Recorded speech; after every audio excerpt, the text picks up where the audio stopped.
Tamil Nadu ID விடுதி உரிமையாளர்கள் நலச்சங்கம் இன்றைக்கி இந்த பெருங்குடி பகுதியிலையும் 1-2 பகுதிகளில் கட்டிடங்களுக்கு ஒரு நோட்டீஸ் அமைச்சிருக்கிறாங்க.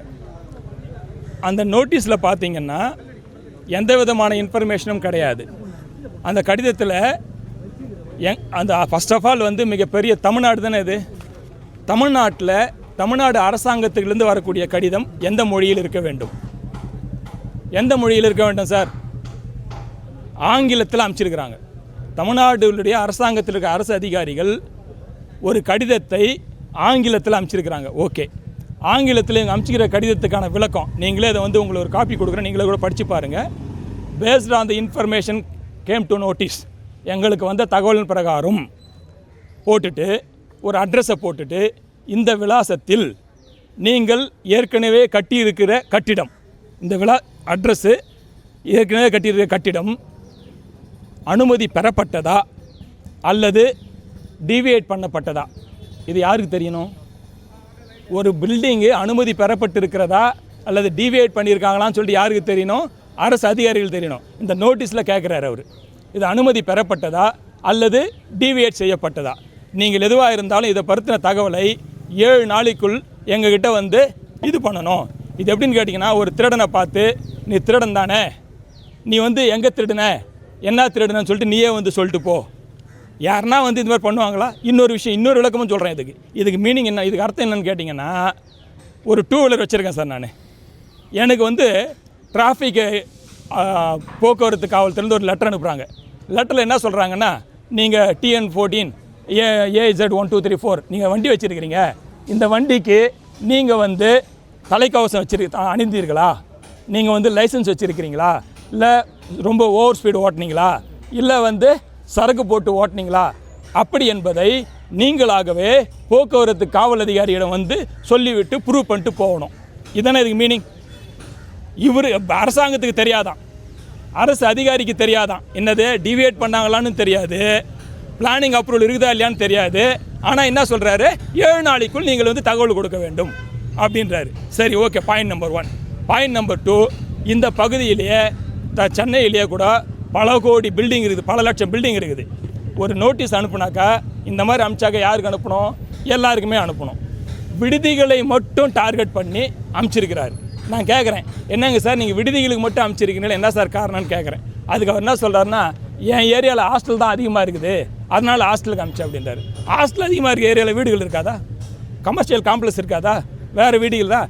இதே ஏரியாவில் கோலிவென்ற பேரில் கார்ப்பரேட் நிறுவனங்கள் முகம் தெரியாத பெண்களையும் ஆண்களையும் கலந்து இருபாலர் தங்கும் விடுதிகள், நத்திங் பட் லாட்ஜ் நடத்திட்டு இருக்கிறாங்க. அது கார்ப்பரேட் நிறுவனங்கள். அவங்களுக்கெல்லாம் கடிதம் கொடுக்க மாட்டாங்க.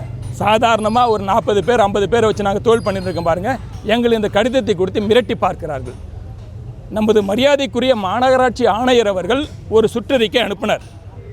அனுமதி பெறாத கட்டிடங்கள் இதெல்லாம் லிஸ்ட் அனுப்புங்கன்னு சொல்லிட்டாங்க. இதை இவங்க என்ன பண்ணணும், இவங்க கம்ப்யூட்டரில் உட்காந்து ப்ராப்பர்ட்டி டேக்ஸ் கட்டின டீட்டெயில்ஸை எடுத்தோ, இல்லை வாட்டர் டேக்ஸ் கட்டின டீட்டெயில்ஸை எடுத்தோ, இல்லை எதனா ஒரு டீட்டெயில்ஸ் எடுத்து இவங்க லிஸ்ட் எடுக்கணும். இவங்க என்ன பண்ணுறாங்கன்னா, லிஸ்ட் எடுக்கிறதுக்கு அவ்வளோ உட்காந்து வேலை செய்கிறதுக்கு இவங்களால் முடியாது.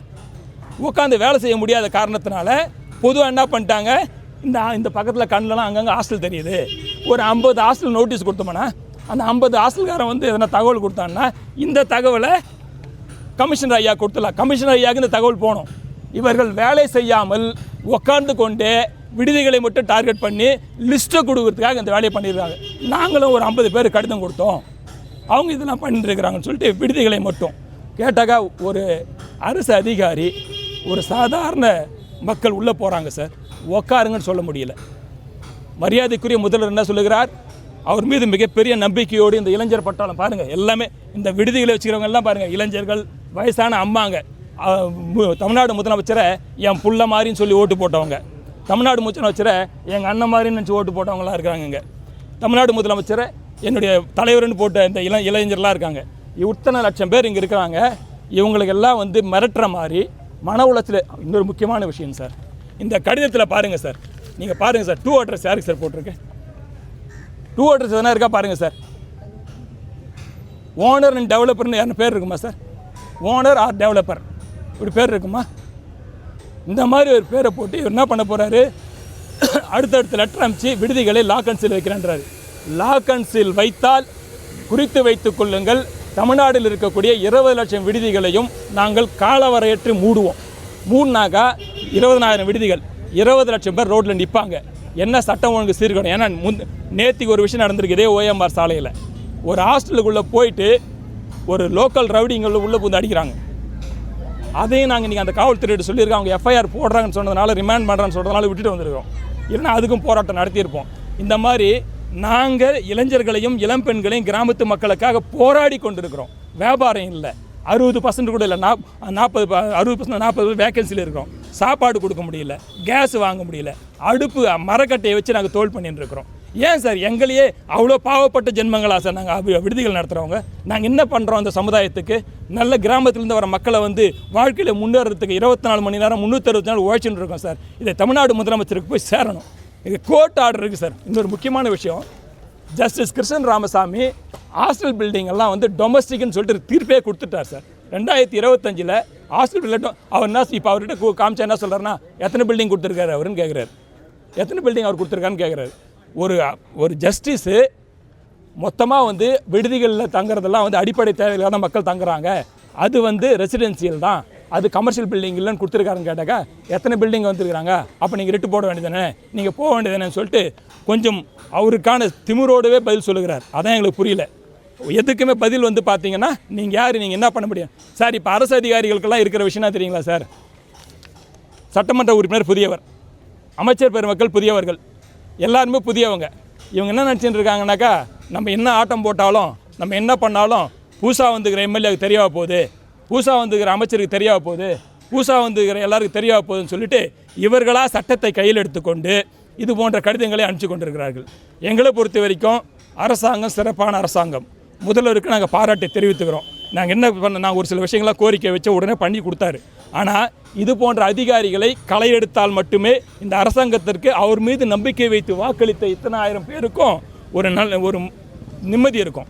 இது போன்று கடிதம் அனுப்பினால் எல்லாருக்கும் அனுப்புங்க. ஹாஸ்டலுக்கு மட்டும் கடிதம் அனுப்புகிற வேலை என்ன வேலை? இதுக்கு யார் பதில் சொல்கிறது? உள்ளங்கை நெல்லிக்கனி மொட்டை கடிதாஸ் மாதிரி அமைச்சிருக்கிறாங்க, எந்த தகவலும் இல்லை அப்படின்னு அர்த்தம். யாருன்னா வந்து அவங்களா சிக்குவாங்களா? யாருன்னா வந்து அவங்களா சிக்குவாங்களா? எதனா ஒரு பில்டிங் அப்ரூவல் இல்லாமல் இருக்கும் சார். 30 வருஷம் ஓல்டு பில்டிங் என்ன சார் அப்ரூவல்? 30 வருஷம் ஓல்டு பில்டிங் அப்ரூவல் என்ன? 30 வருஷமாக எப்படி நீங்கள் கமர்ஷியல் டேக்ஸ் வாங்கினீங்க? 30 வருஷமாக எப்படி இபி கமர்ஷியல் வாங்கினீங்க? இப்போ எப்படி இந்த லெட்டர் அனுப்புறீங்க? ஆல்ரெடி கன்ஸ்ட்ரக்டட் பில்டிங் 30 வருஷமாக இல்லாது இன்றைக்கி வந்து கேட்குறாங்கன்னா காரணம் என்ன? எதிர்பார்க்கிறார்கள். அதுதானே காரணம், அதுவாக தானே இருக்கணும். எங்கள் கோரிக்கை, நீங்கள் இந்த கடிதம் சரியான கடிதம் அல்ல. உண்மையிலேயே நாங்கள் சட்டத்துக்கு உட்பட்டு நடத்துவதான். எங்களுக்கு என்ன பண்ணுறீங்கன்னா, நீங்கள் இதில் போட்டு அனுப்புங்க. உங்களிடம் விவரம் இருந்தால், அரசு அதிகாரிகள் உங்களுக்கு விவரம் இருந்தால் நீங்கள் என்னென்னு போடணும், இந்த மாதிரி முன்சாமி கன்சாமி பில்டிங் பேர் போடுங்க, அவர் அட்ரஸை போடுங்க. நீங்கள் 3000 ஸ்கொயர் ஃபீட்டுக்கு அப்ரூவல் வாங்கிடுறீங்க, 4000 ஸ்கொயர் ஃபீட் கட்டியிருக்கீங்கன்னு லெட்டர் அனுப்புங்க. நான் பதில் சொல்கிறேன்.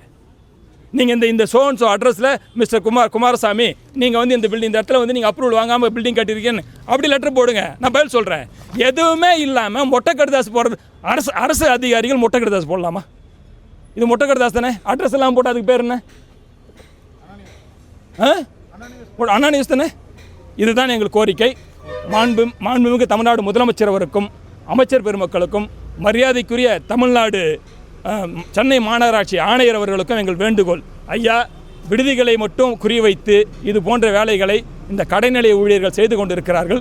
அவர்கள் மீது நீங்கள் துறை சார்ந்த நடவடிக்கை எடுக்க வேண்டும் என்று கேட்குறோம். அவர் நடவடிக்கை எடுப்பார் என்ற நம்பிக்கை இருக்கிறது. அவரிடமும் மாநகராட்சி ஆணையரிடமும் சம்பந்தப்பட்ட அமைச்சரிடமும் முதலமைச்சரிடமும் இந்த கடிதத்தை வைத்து நாங்கள் விளக்கம் கேட்க இருக்கிறோம். விளக்கம் வரட்டும்.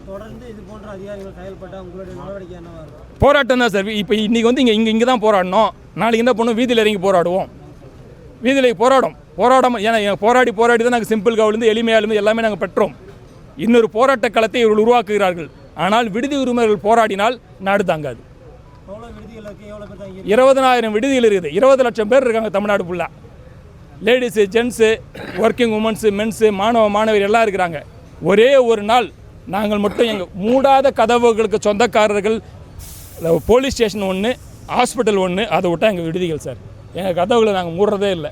எப்பயும் ஓப்பனில் வச்சு இந்த மாதிரி தோல் பண்ணிட்டு இருக்கிறோம். எங்களை இந்த மாதிரி வந்து நிர்பந்தம் பண்ணுறாங்க. இதற்கான முடிவை தமிழ்நாடு முதலமைச்சரிடம் நாங்கள் வைக்கிறோம். இந்த கடிதத்தை நீங்கள் தமிழ்நாடு முதலமைச்சர் சென்று சேரும் அளவுக்கு உங்கள் இதில் போடுங்க. மொட்டை கடிதாசி போடும் அரசு அதிகாரிகள். சீதாராமன், மாநில தலைவர்.